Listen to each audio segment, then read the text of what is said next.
Why hello everybody, so welcome to another Simplicity of Logic. Today we'll be talking about mastering and accepting luck. So today we're going through the same format. First we're going to talk about the subject, what's it about, we're going to give the counter arguments to what I propose, then after my proposed argument, and then a conclusion. So let's get into it. So let's start with a good quote. Great men become great because they have learned to master luck. The vulgar call it a characteristic of genius. That was from Napoleon Bonaparte, from the PBS, quoted from the PBS show on Napoleon. I seriously suggest it as my favorite documentary on Napoleon. But what that line recognizes, or even Napoleon has recognized, a really simple fact that you cannot control luck. There's no way you can control it. The only thing you can do is reduce the percentage you need for more luck. So if that happens, then of course it equates to the standard that it will more likely happen. The good thing for you, that is. And the other is accepting luck. That if something bad happens, just solve the situation from there, because you've done everything you could to reduce the amount of luck you needed. And by doing that, not only are you more efficient, you're more happy. So basically that's what the basic argument of is today's topic. So first, let's get into the counter arguments. The time versus effort issue. That if something was never going to happen due to luck, and you putting even 1 minute or 1,000 hours into something, is it worth it? It's a time and effort issue, basically. So let's go into my proposed arguments. Alright. Firstly, about mastering luck. Time versus effort debate. Now, this one I actually agree with. But this one comes to more logical aspect where is the result worth it? And that's relative to everybody. To some people, for example, spending hours in the gym to be more healthy in the future, which is never a sure thing. Can be the healthiest person who will still get cancer. Is it worth it? Now, some people say yes, some people say no, and that's basically how it is. But here's the thing I'm sure of. If you don't do something, it's 0%. If you do something, you do exercise, it's a more likely chance you stay healthy. Now, from this reducing of percentages thing, it comes to a story when I was in Polytechnic. Now, I remember this story because this is what kind of brought this whole thing years ago. Is that when I was in a class tutorial, and there was this girl I like called Shanice, and she was sitting across the room and I was staring at her as usual, not creepily but just looking.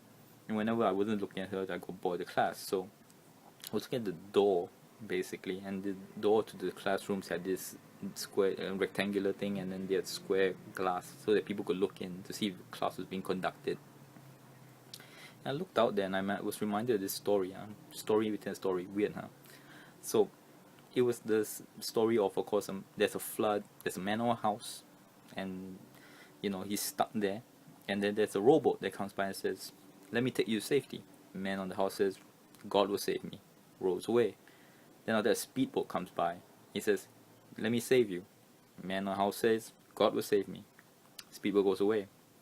Helicopter comes down and says, "Let me save you," and says, "God will save me." Helicopter goes away. As the man is dead and dying, he says, "God, I believed in so much. Why didn't you save me?" God said, "I gave you a rowboat, a speedboat, and a helicopter. You took none of it." So that story, I remember thinking about that when I looked at that, and I thought, that made sense.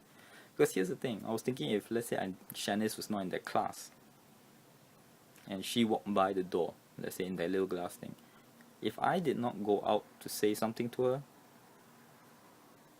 that's basically 0% chance I'll ever meet her again. But if you walked out there and you actually did something, even you have increased it to basically a yes or no answer. So from 0% to 50%. That's an amazing amount of increase. So it came down to the same thing with today's argument. By doing anything, you have made the percentage higher. So you must as well try to do anything, and opportunities are given to you, just like the whole thing with the rowboat and the speedboat and the helicopter. Opportunities are there, whether you take it or not. So luck basically has thrown you these opportunities, alright? It's up to you to react to them. If you don't want to do anything about it and then blame the world, that's your choice too. So again, like with the example of the exercise, you want to gamble with the fact that how many times have I heard people who get sick and said, oh, it's the weather. But maybe it's not the weather. Maybe it's, they say that I'm so lucky I get sick so often. Maybe it's luck does play a part in that. The germs got to you in whatever the wind blows or whatever it is. But if you had a healthier body, maybe you wouldn't have been sick.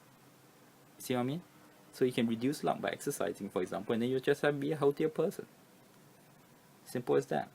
So you reduce how much luck is needed for you to achieve that goal. It's up to you. So you might as well do it, especially if it's good for you and in your head. You cannot argue it away. Like exercise is one of the best examples. Why won't you do it? Now, if of course you can say to yourself, I don't want to do it, and you can justify in your own head, I'm more than happy to say go ahead. But I think more than likely not anyone would agree. Some sort of exercise should help you.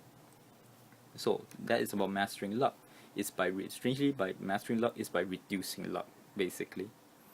The other is accepting luck. Now I used to work in the casino. I used to play poker for a living for a while, and I'm reminded so many times of people being unhappy due to a turn of a card, roll of a dice, or people being absolutely illogical where they would tell other people and this is a true story, where there was a person who was in the casino. I was used to be a dealer in a casino, and he was telling this person was telling a lady how playing in a casino is a sure loses thing. You shouldn't come here to make money, blah blah blah. And after that whole tirade, he still put money in the betting box, and as he started to lose, he started to grumble. So it's like he's not taking his own advice. So, or either in the best one is like poker, where the person will have a turn of a card and it's nobody's fault. The percentages will, let's say, hugely in this person's favor.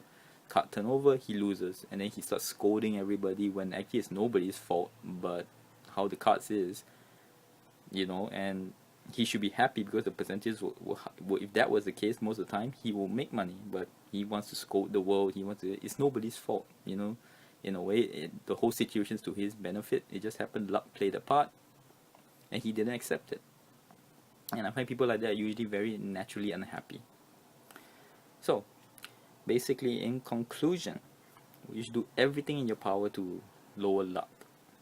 But then once you have done that, accept it. If the result is bad, the most effective thing to do is basically react from there.